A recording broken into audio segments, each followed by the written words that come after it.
Hi అండి. ఈరోజు మసాలా చారు చేస్తున్నానండి. దీనికి కావలసిన ఐటమ్స్ ధనియాలు, జీలకర్ర, కందిపప్పు, వెల్లుల్లి రెబ్బలు, అల్లం ముక్కండి, మిరియాలు కొద్దిగానండి, ఒక స్పూన్ అంత ఉంటాయేమో. ఇంత చింతపండు తీసుకున్నాను.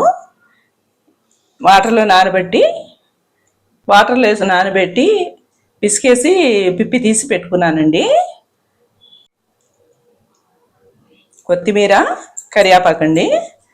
పోపు గురించి ఎండుమిరపకాయలు, జీలకర్ర, ఆవాలు, కరివేపాకండి. ఇప్పుడు తయారు చేసే విధానం చూపిస్తానండి. ఇది చిన్న జార్లో వేసుకుంటున్నాను ఇవన్నీను. వెల్లుల్లి, జీలకర్ర, మిరియాలు, కందిపప్పు, ధనియాలు అన్నీ వేసుకుంటున్నానండి. దీంట్లోనే కరివేపాకు రెబ్బలు వేస్తున్నానండి. ఇవన్నీ గ్రైండ్ చేయాలండి. లైట్గా కచ్చాపచ్చాగా చేసుకోవాలి. రోట్లో చేసుకోవచ్చండి. మనం ఇలా తిప్పుకోవాలండి.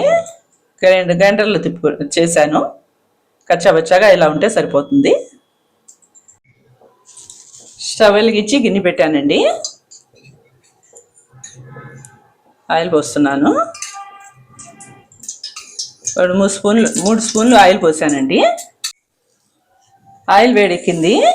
ఆవాలు, జీలకర్ర, కరివేపాకు వేస్తున్నాను. వేయించాలి. ఎండుమిరపకాయ ముక్కలు వేస్తున్నాను. గ్రైండ్ చేసుకున్న మసాలా వేస్తున్నాను. ఇప్పుడు వేయించుకోవాలి.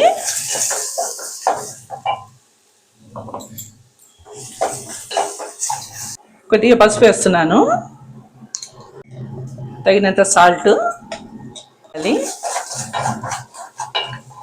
చింతపండు పులుసు పోస్తున్నానండి.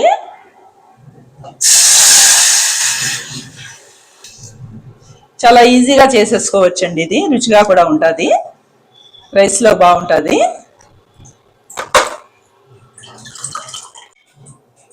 చింతపండు పులుసు పోసాము కదండి.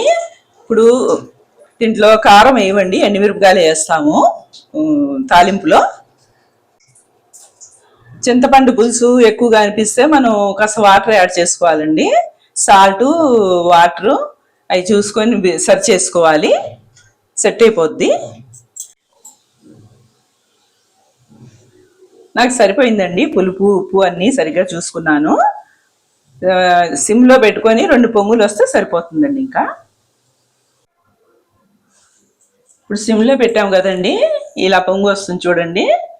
ఇలా పొంగు వచ్చి లోపల కొద్దిగా మరుగుద్ది. మళ్ళీ ఇంకోసారి అలా మరిగాక అయిపోద్దండి. ఎక్కువ సేపు మరిగించకూడదు. దాని సువాసన అంతా పోతుంది. వాసన అది బాగుంటుందండి. మనకి ఇది ఫ్లేవర్ అది బాగుంటుంది.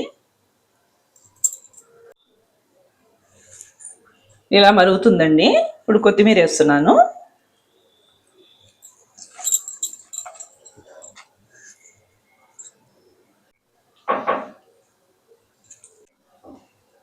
ఇంకా అంతేనండి, అయిపోయింది. మసాలా చారు రెడీ అయిందండి.